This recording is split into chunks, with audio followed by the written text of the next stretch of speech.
Select the option that can be used as a one word substitute. तो one word substitute related आपको पता है कि आपके सवाल पूछे जाते हैं। तो इन्होंने स्टेटमेंट क्या दिया है? Failing to give proper care and attention, यानी कि अगर किसी को मैं ये कह रहा हूं कि ये व्यक्ति प्रॉपर केयर और अटेंशन देने में फेल हो गया है, तो मैं ये कह सकता हूं ना कि वो कौन है? लापरवाह है, वो बहुत ज्यादा ढीला व्यक्ति है। तो यहां पर एक ऑप्शन आपको दिया गया है, वो है लैक्स। हो सकता है आप लोगों को ना पता हो, लेकिन इस लैक्स शब्द का अर्थ होता है एक ऐसा व्यक्ति, ऐसी पर्सनैलिटी जो कि जितना आप लोगों को स्ट्रिक्ट होना चाहिए उतना नहीं है, जितना आप लोगों को केयरफुल होना चाहिए उतना नहीं है। तो एक ऐसा व्यक्ति जो कि प्रॉपर केयर और अटेंशन देने में फेल रहा हो, उसको हम कहेंगे लैक्स। समझ गए? इस लैक्स शब्द को हम ज्यादातर अपने जो स्टेटमेंट्स होते हैं उनके अंदर यूज करते हैं। जैसे आपने सुना होगा कि कई सारे जो वेस्टर्न कंट्रीज के अंदर पेरेंट्स होते हैं, वो अपने बच्चों को क्या कहते हैं? लैक्स कह देते हैं अपने स्टेटमेंट्स के अंदर, कि ही इज वेरी लैक्स। क्यों? क्योंकि वो क्या कर रहा है? वो अपनी पढ़ाई पर प्रॉपर अटेंशन नहीं दे रहा है। ठीक है जी। इसके अलावा आपको बाकी के वर्ड दिए गए हैं। वाइल्ड, वाइल्ड का मतलब क्या हो जाता है भाई? जंगली। अब ये तो इसका करेक्ट सब्स्टिट्यूट नहीं है। इसके अलावा कॉशियस कौन होता है? कॉशियस होते हैं जो लोग सावधान रहते हैं, जो लोग क्या रहते हैं? केयरफुल होते हैं। तो ये भी इससे संबंधित नहीं है। फिर उसके बाद एक वर्ड दिया है इन्होंने, प्रोविडेंट। प्रोविडेंट का मतलब होता है दूरदर्शी। कैसे? इसका मतलब होता है, यानी कि अगर आप अपना भविष्य देखकर, अपना फ्यूचर देखकर पहले से क्या करें? अपने आप को प्रिपेयर करें, अपने आप को तैयार करें, तो मतलब आप क्या कर रहे हैं? प्रोविडेंट है। तो यहां पर जो करेक्ट वर्ड रहेगा भाई, वो रहेगा लैक्स। चलिए आगे बढ़ता है। अगला सवाल, इन्होंने आपको 4 स्टेटमेंट दिए गए हैं। इन चारों स्टेटमेंट को पढ़ना है और इनके सही अरेंजमेंट में इनको लगाना है। चारों स्टेटमेंट को एक बार देखना होगा। A big fancy dress ball was arranged to celebrate their homecoming. It must have been a terrible shock for a young girl. They had been married a month just home from their honeymoon. Just as the guests were starting to arrive, Charlie locked himself into his bedroom and shot himself. सारे के सारे statement पढ़ के हमें क्या देखना है? हमें देखना है कि कौन सा जो स्टेटमेंट है वो हमें एक ऐसा कॉन्टेक्स्ट दे रहा है, एक ऐसी चीज के बारे में बता रहा है जो कि स्टार्टिंग आपका करे इन चारों के चारों स्टेटमेंट में। आप इसमें जरा देखिए, ये जो आपका सेकंड वाला ऑप्शन है, यानी कि सेकंड वाला जो आपका स्टेटमेंट है, it must have been a terrible shock for a young girl. ये आपको एक ऐसा कॉन्टेक्स्ट नहीं दे रहा है जहां पर आपके इस लड़की के साथ कुछ शॉकिंग हुआ हो, कुछ शॉकिंग हुआ हो, उस तरीके की बात को दर्शा रहा है। फिर सी वाले स्टेटमेंट पर आइए। They had been married a month. ये किसी कपल के बैकग्राउंड इंफॉर्मेशन के बारे में आपको बता रहा है, उनके हनीमून को लेकर। ठीक है जी। तो it must have been a terrible shock for a young girl. They had been married a month just home from their honeymoon. ये दो दो स्टेटमेंट है। फिर उसके बाद जरा आप इस ए स्टेटमेंट पर आइए। Big fancy dress ball was arrange to celebrate their homecoming. Honeymoon के बाद, यानी कि हनीमून पर कोई गया हुआ है, तो इस वाले स्टेटमेंट में आपको ये मेंशन नहीं नजर आ रहा है कि एक सेलिब्रेशन को अरेंज करा गया है कि वो जब घर आएंगे उनके लिए एक हैप्पी ओकेजन होगा। और just as the guest were starting to arrive, जो चार्ली था उसने अपने आप को लॉक किया, उसने आपको गोली मार ली। तो यहां पर बी सी ए डी, ये वाला सही स्टेटमेंट बैठ रहा है। ये जो सी ऑप्शन है ना भाई, ये ठीक बैठ रहा है इसमें, जो कि इसके एक सही सीक्वेंस को बना रहा है। ठीक है भाई। चलो आगे बढ़ते हैं। Select the most appropriate synonym, यानी कि पर्यायवाची आपको बताना है। और यहाँ पर जो वर्ड दिया गया है वो है एक्सपर्टाइज। आप लोगों ने मीम्स में और अलग अलग वीडियोस में सुना होगा कि मेरी इसमें एक्सपर्टाइज नहीं है, सो आई एम आउट। इस एक्सपर्टाइज का मतलब होता है किसी की किसी पर्टिकुलर एरिया में क्या होना? स्किल होना। तो एक्सपर्टाइज को मैं बोल सकता हूं कि आपकी हाई लेवल ऑफ नॉलेज है किसी एक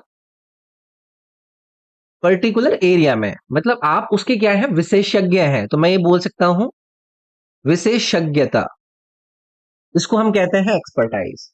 अब इसमें मुझे क्या ढूंढना है? सिनोनिम ढूंढना है। तो आप बताइए कि भाई ये जो सेकंड वाला ऑप्शन यहाँ पर उन्होंने प्रोफिशिएंसी आपको दिया है, इसका मतलब क्या होता है? इसका मतलब भी ये होता है ना कि आपकी किसी पर्टिकुलर एरिया में एक काफी अच्छी कॉम्पिटेंस होना, हाई लेवल ऑफ एक्सपीरियंस होना। तो ये आपका ऑप्शन इसका क्या बन जाता? सिनोनिम बन जाता। अब यहाँ पर आपको और भी ऑप्शन दिए गए हैं, जैसे कि क्लमसीनेस। क्लमसीनेस का मतलब होता है किसी का अनाड़ीपन। कैसे? मतलब किसी के अंदर कोऑर्डिनेट करने की वो ही ना हो, स्किल ही ना हो, उसको उसको ना मतलब पता ही ना हो कि उसको क्या करना है, उसको कौन सी मूवमेंट करनी है, तो उसको मैं क्या कह दूंगा, बहुत ही ज्यादा क्लमसी, उसका अनाड़ीपन होना, उसको पता ही नहीं है क्या इधर उधर घुमा फिर रहा है। लैक का मतलब भाई सबको पता है, किसी के अंदर किसी चीज का अगर अभाव होता है, कमी होती है, तो उसको मैं लैक कह देता हूं। यानी कि आपके पास किसी चीज को पर्याप्त करने के लिए कुछ चीज की कमी है, मतलब आप लैक कर रहे हैं। इग्नोरेंस का मतलब आप सबको पता है, किसी की ये अज्ञानता है ना, कि किसी के अंदर लैक ऑफ नॉलेज होना, ये हम इसमें बोल सकते हैं। Lack of knowledge is ignorance, किसी को अंडरस्टैंडिंग मतलब नहीं है तो क्या है, इग्नोरेंट है।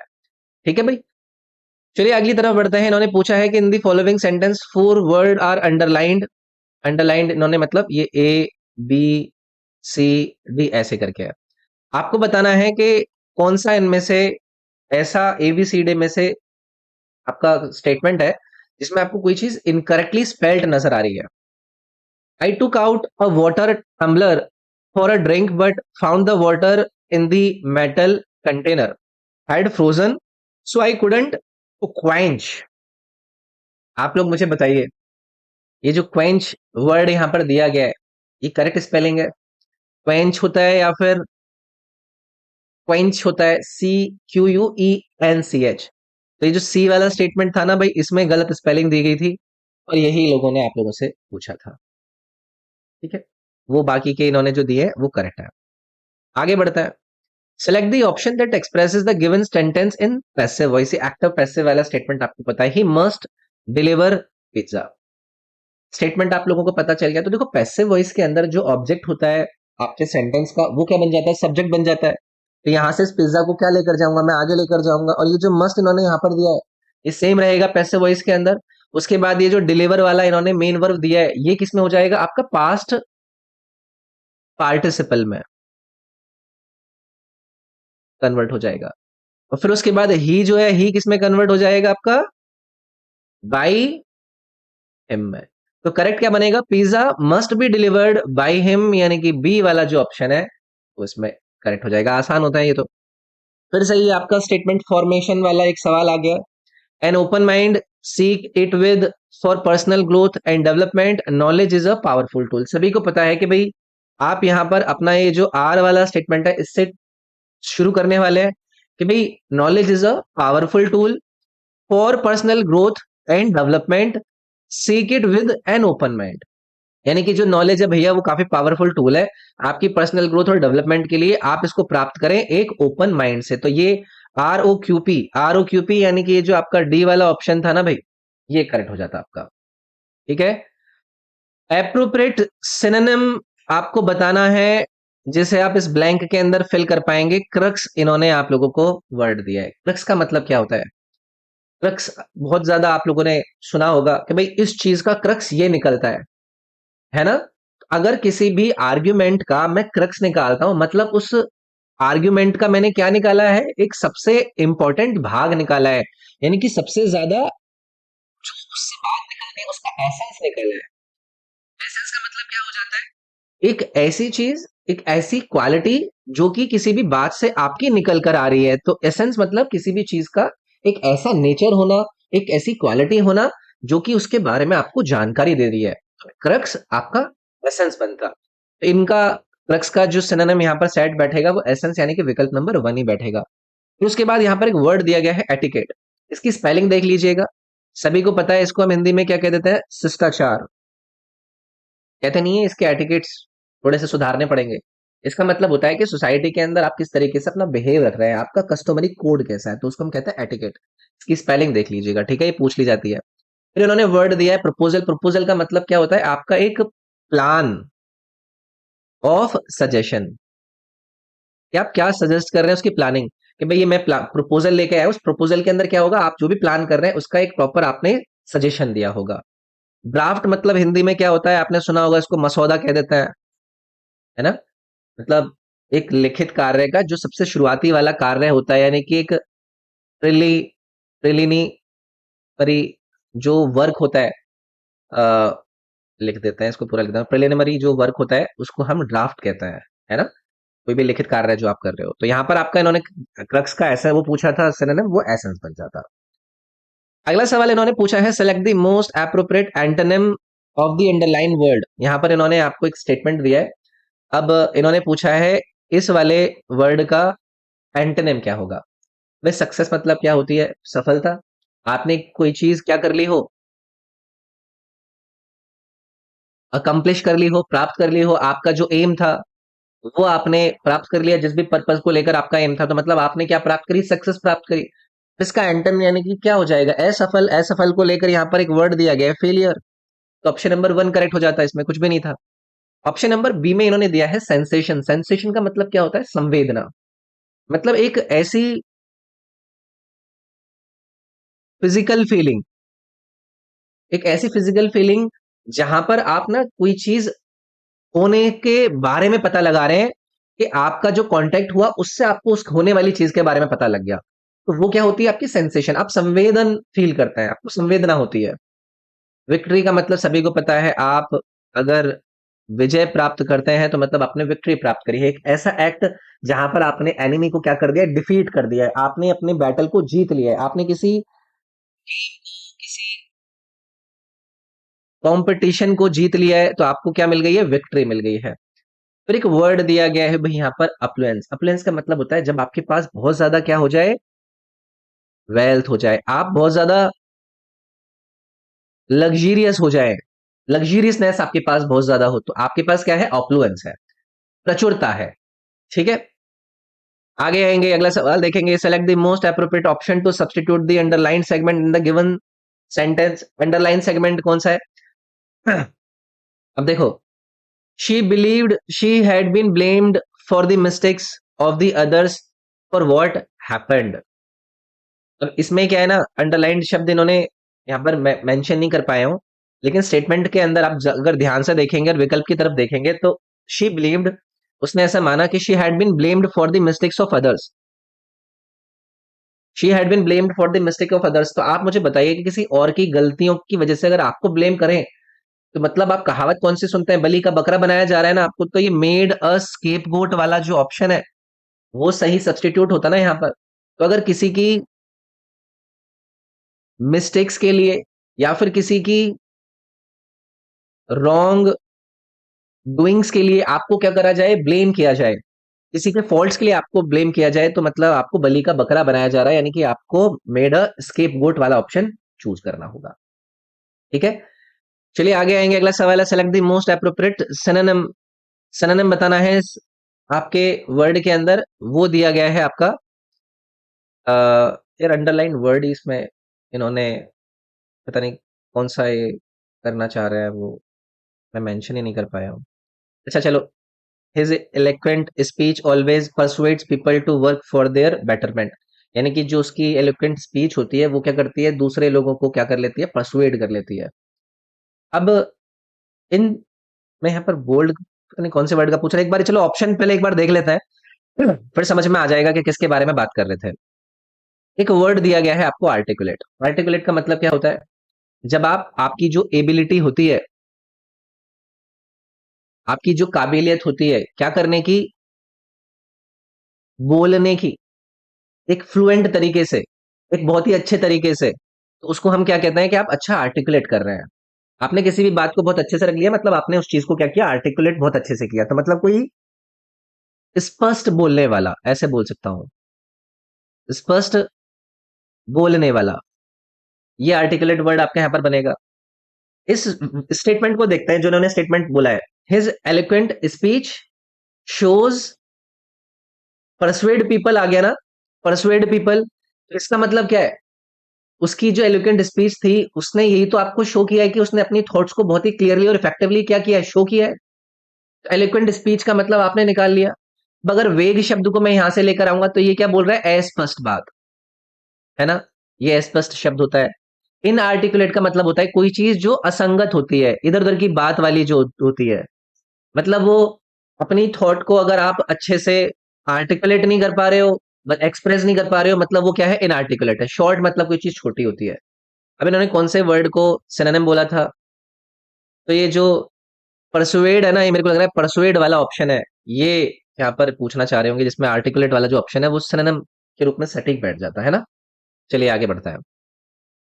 Select the option that can be used as a one word substitute. क्या दिया है? Out of those group members, Rohan is the one who opposes others no matter what they tell him. समझ गए होगे? फिर रोहन भाई साहब के बारे में इन्होंने ये कहा है कि रोहन वो व्यक्ति हैं जो कि क्या कर रहे हैं, हर किसी को अपोज करते हैं। कोई मतलब नहीं है कि वो उसको क्या बता रहे हैं, लेकिन ये रोहन भाई साहब उसको हमेशा अपोज करते हैं, तो ऐसा व्यक्ति क्या कहलाता है? विरोधी कहलाता है ना भाई। और इन चार में से आपको एक ऑप्शन दिया गया है एंटेगनिस्ट, जिसका मतलब होता है एक ऐसे व्यक्ति को रेफर करना जो कि एक्टिवली क्या करता है, दूसरों को अपोज करता है, क्या करता है, दूसरे लोगों के प्रति हॉस्टाइल रहता है, कि जो ये कह रहा है वो गलत कह रहा है। तो यहाँ पर आपका एंटेगनिस्ट वाला जो वर्ड है वो इसमें वन वर्ड सब्स्टिट्यूट हो जाता है। अब यहाँ पर और भी वर्ड दिए गए हैं, जैसे कि एनाटोमिस्ट, यहाँ पर एक वर्ड दिया गया है। एनाटोमिस्ट का मतलब होता है जो व्यक्ति क्या करता है, एनाटॉमी को स्टडी करता है। एनाटॉमी क्या होती है ना, ये शरीर रचना, कि शरीर की जो रचना है उसकी विज्ञान होती है एनाटॉमी। तो जो व्यक्ति स्टडी करता है एनाटॉमी को, उसको हम एनाटॉमिस्ट कह देते हैं। ऐसे ही यहाँ पर एक वर्ड दिया गया है आपको प्रोटैगनिस्ट। प्रोटैगनिस्ट का मतलब होता है कोई जो लीडिंग कैरेक्टर है,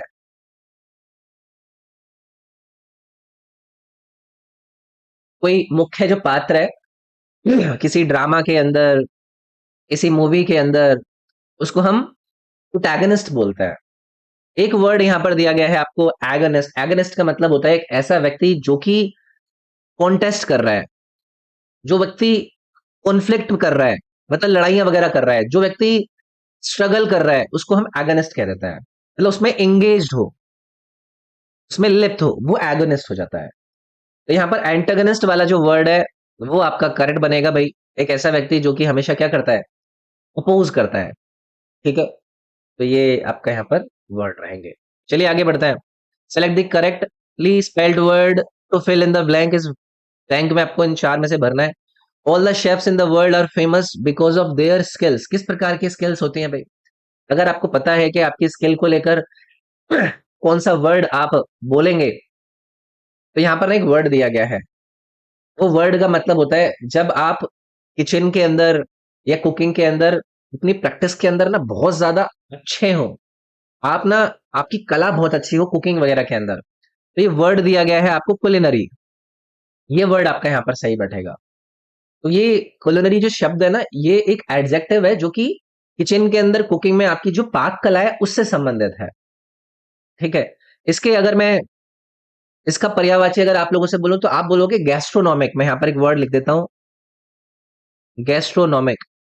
बहुत ज्यादा जिसको खाने के अंदर अपना कला दिखाना है, मतलब कोई चीज जो कि कुकिंग रिलेटेड हो, तो वो होता है भाई कुलिनरी। तो याद रखेंगे। चलिए आगे बढ़ता है। Part of the following sentence have been given as options. आपको बताना है कि किसके अंदर एरर है। Solution to the country's interior problems are still a long way away. यानी कि कंट्री के इंटीरियर प्रॉब्लम्स के जो हल है वो अभी भी काफी दूर है। अब आप लोग मुझे बताइए यहाँ पर किसके अंदर इनकरेक्ट है, मतलब कौन सी चीज आपकी गलत है। ये जो इन्होंने यहाँ पर दिया है इंटीरियर प्रॉब्लम्स, इंटीरियर प्रॉब्लम्स होगा या फिर इंटरनल प्रॉब्लम्स होगा? भाई इंटरनल जो वर्ड होता है वो किसको रेफर करता है, किसी भी कंट्री के विद इन क्या चल रहा है ना। और जो ये इंटीरियर शब्द है ये क्या रेफर करता है, ये रेफर करता है किसी भी फिजिकल एस्पेक्ट के अंदर क्या चीज हो रही है। जैसे कि कोई बिल्डिंग है, उस बिल्डिंग के इंटीरियर में क्या क्या लगा हुआ है, ये उसको रेफर करती है, उसके ज्योग्राफिकल एस्पेक्ट को बताती है। तो इंटरनल आएगा ना कि इंटीरियर। तो यहाँ पर ये वाला जो आपका भाग था इसमें गलती थी। ठीक है, चलिए आगे आएंगे। आपको एंटोनिम बताना है ब्रिटल का। तो ब्रिटल शब्द का मतलब सबको पता है, कोई चीज जो कि भंगुर हो, यानी कि कोई चीज जो कि टूटने वाली हो, उसको मैं ब्रिटल कह देता हूं। किसी चीज को अगर आप इजीली ब्रोकन होता हुआ देखे, जो आराम से शैटर हो जाए, उसको आप ब्रिटल कहेंगे। अब मुझे इसका एंटोनिम ढूंढना है, तो कोई ऐसी चीज जो कि टूटे ना, जो कि लचीली सी हो। तो यहां पर एक वर्ड दिया गया है आपको रेजिलिएंट। रेजिलिएंट का मतलब क्या हो जाता है, कोई चीज जो कि लचीली हो, मतलब वो रिकवर कर ले क्विकली। रिकवर कर ले और अपनी जो ओरिजिनल पोजीशन है उसमें वापस चली जाए, ठीक है। ऐसे ही यहाँ पर एक वर्ड दिया गया है आपको, क्रंची। क्रंची मतलब आपने कुरकुरा तो खाया होगा, तो कुरकुरा आपका क्रंची हो जाता है, मतलब जब आप उसको बाइट करते हैं तो वहां से आपको एक नॉइस आती है, एक शार्प नॉइस आती है। या फिर मैं इसको अगर क्रश करता हूँ, इसको क्रस्ट भी बोल सकता हूँ। डेलिकेट शब्द काफी इंपॉर्टेंट है, जिसको हम कह देते हैं भी नाजुक। बहुत ही डेलिकेट है ये, कोई चीज जो कि बहुत ज्यादा क्या है, फ्रेजाइल है, आसानी से वो टूट जाती है, वो आसानी से डैमेज हो जाती है, उसको मैं डेलिकेट कहूंगा, बहुत नाजुक है। अलूफ एक अच्छा वर्ड है जिसका यूजेज आप ज्यादातर देखते हैं। कोई भी ऐसा व्यक्ति जो कि क्या रहता है, अलग अलग रहता है, उसको आप अलूफ कहते हैं। मतलब वो क्या है, वो फ्रेंडली नहीं है। इसको आप नॉट फ्रेंडली बोल देंगे, या फिर इसको आप डिस्टेंट बोल देंगे कि अलग थलग रहता है, ये ज्यादा किसी के साथ अपना बातचीत नहीं करता है। अगला है भी, the letter was being type by the secretary when the phone rang. इसको आपको एक्टिव वॉइस के अंदर भरना है। तो भाई इसके अंदर क्या होता है, आपका सब्जेक्ट जो है एक्टिव वॉइस के अंदर, वो परफॉर्म करता है एक्शन को, जो कि वर्ब के द्वारा एक्सप्रेस किया गया होता है। तो यहाँ पर ये जो द सेक्रेटरी वाले भाई साहब है, वो आपके क्या है, वो सब्जेक्ट है जो कि क्या कर रहे हैं, वर्क को परफॉर्म कर रहे हैं। वर्क क्या हो रहा है, टाइपिंग। तो यहाँ पर जब आप इसको अरेंज करेंगे तो the secretary was being type हो जाता, तो टाइपिंग हो जाएगा। The secretary was typing the letter when the phone rang. इसी वाला ऑप्शन इसमें सटीक हो जाएगा। आगे बढ़ेंगे, select the option that will improve the underline part if the given sentence. When I saw him, आपको इसको करेक्ट करना है। When I saw him I will ask him to return the book he borrowed. तो आप एक बताओ, I will ask him to return the book he borrowed, कि भाई मैं उससे कहूंगा कि जो बुक तूने ली थी उसको वापस कर दे। आप ये थोड़ा ना कहोगे जब मैंने उसको देखा था तो मैं इससे कहूंगा। तो ये तो भाई सेंटेंस को आप पता है कि आप देख रहे हो कि ये फ्यूचर टेंस में है। तो यहां पर व्हेन आई सी हिम, यानी कि जब मैं उसको देखूंगा, तो ये ऑप्शन जो आपका ए वाला है वो करेक्ट हो जाता। ठीक है, चलिए आगे आएंगे। आपको यहाँ पर एक ईडियम दिया गया है, नो बडीज फूल। इसका सटीक मतलब बताना है। नो बडीज फूल मतलब कोई मूर्ख नहीं है, कोई ऐसा जिसको आप आसानी से ट्रिक नहीं कर सकते, या फिर उसको आप आसानी से डिसीव्ड नहीं कर सकते, उसको आप पागल नहीं बना सकते। तो नॉट इजीली डिसीव्ड वाला जो ऑप्शन है ना यहाँ पर, ये करेक्ट हो जाएगा। नो बडी इज फूल का मतलब एक आदमी को दर्शाता है जो कि इतना समझदार है कि वो दूसरे लोग उसका पागल बनाए, उसको वो अवॉइड कर सके। ठीक है, अगला सवाल है, फिर से ईडियम दिया गया है, अ डाइम अ डजन। बहुत बार आपके एग्जाम के अंदर आया है। इसका मतलब होता है कोई चीज जो कि क्या है, बहुत ज्यादा कॉमन है, मतलब कोई चीज जो कि स्पेशल नहीं है, उसको अ डाइम अ डजन मतलब, हाँ ठीक है, होते हैं, ठीक है, ऐसे तो बहुत देखे हैं मैंने। तो ये क्या कर रहा है ना, ये डाइम अ डजन एक आइटम को इंप्लाई कर रहा है, एक आइटम के बारे में बता रहा है कि भाई इसकी जो वैल्यू है उतनी नहीं है, क्योंकि ये तो बहुत सारे हैं, मार्केट में बहुत मिल जाता है। तो समथिंग कॉमन है, नॉट स्पेशल वाला जो ऑप्शन है, डाइम अ डजन वाला ऑप्शन सही कर देता। ठीक है, select the most appropriate synonym. पर्यायवाची आपको बताना है, वो क्या है, पैरामाउंट। पैरामाउंट आपने सुना होगा, बहुत बार आपके एग्जाम में आया है। इसका मतलब होता है कोई चीज जो कि बहुत ज्यादा सर्वोच्च है, अपने हाईएस्ट लेवल पे है। तो यहाँ पर जो एक वर्ड दिया गया है सिनोनिम के रूप में, वो सुप्रीम दिया गया है। सुप्रीम का मतलब भी हो जाता है कि अपनी अथॉरिटी में या फिर रैंक में कहा हो, सबसे ऊपर हो, तो वो क्या है, सुप्रीम है ना। पैरामाउंट का भी मतलब यही है कि आप अपनी हाईएस्ट प्रायोरिटी या फिर अटमोस्ट इंपॉर्टेंस दे रहे हैं। ट्रिवियल एक वर्ड यहाँ पर दिया गया है, इसका मतलब क्या होता है, कोई चीज जो तुच्छ हो, मतलब उसकी कोई इंपॉर्टेंस ना के बराबर है, इंपॉर्टेंस है ही नहीं, बहुत कम वैल्यू है। वो लिटरल आपने वर्ड बहुत ज्यादा सुना होगा, मतलब किसी चीज को जब आप अपना जैसे लोन है, उस लोन को चुकाने के लिए अगर आप अपनी सिक्योरिटी के रूप में दे रहे हैं, तो आपका क्या है, वो एक कोलेटरल है। जैसे कहते नहीं है कि जब कोई हाईजैक वगैरह कर लेते हैं ट्रेन को, तो कहते हैं कोलेटरल डैमेज। तो वो लोगों को बंदी बनाकर कुछ अपने डिमांड रख रहे होते हैं, तो जिन लोगों को उन्होंने बंदी बनाया होता है, अगर वो उनको मारने लगता है, तो वो क्या है, कोलेटरल डैमेज है। कि जो चीज थी उसको हमने डैमेज कर दिया। तो कोई चीज जो कि आपने क्या करी है, प्लेज करी है, क्या करने के लिए, अपना लोन रिपे करने के लिए, या फिर कोई चीज चुकाने के लिए।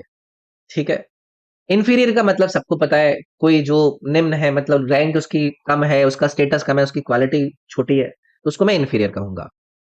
अगला है, ये आपको एक स्टेटमेंट दिया गया है, आपको बताना है कि किस सेगमेंट में गलती है।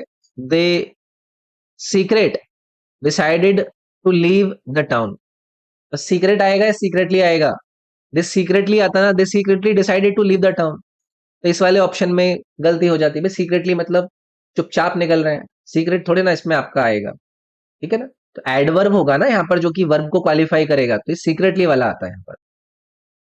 चलिए भाई, क्लोज टेस्ट आ गया है आपका, क्लोज टेस्ट को एक बार पढ़ते हैं। Now we have mister X as the president of India, it has come as a surprise dash scheduled tribes who are dash the most marginalized groups of the country. The Adivasis of India have been dash socially, economy and culturally. Despite various efforts taken by the government of India, they are still under dash and suffering. Therefore, the dash a leader from a marginalized community or a group does not indicate that now the entire community will be uplifted. However, this kind of move may bring certain changes in the status of the Adivasis. मैं देखो, इन्होंने आपके cloze test के अंदर इन्होंने ये बताने की कोशिश करी है कि आदिवासी से अगर कोई व्यक्ति या फिर किसी शेड्यूल ट्राइब कम्युनिटी से कोई व्यक्ति प्रेसिडेंट बन गया है, तो इसका मतलब ये नहीं है कि पूरी की पूरी कम्युनिटी का अपलिफ्टमेंट हो जाएगा, उनका उत्थान हो जाएगा। लेकिन हाँ, क्योंकि ऐसा हुआ है तो उससे हो सकता है कि कुछ चेंजेस सोसाइटी के अंदर आए, है ना। पहला वाला विकल्प भरना है भाई।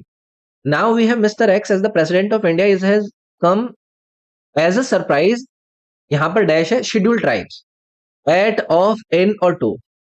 आप लोग मुझे बताइए कि आपको यहाँ पर रिलेशन ढूंढना है किसमें, कि सरप्राइज और जो शेड्यूल ट्राइब्स का ग्रुप्स है उनके बीच में। तो surprise to schedule tribes, to schedule tribes आएगा ना।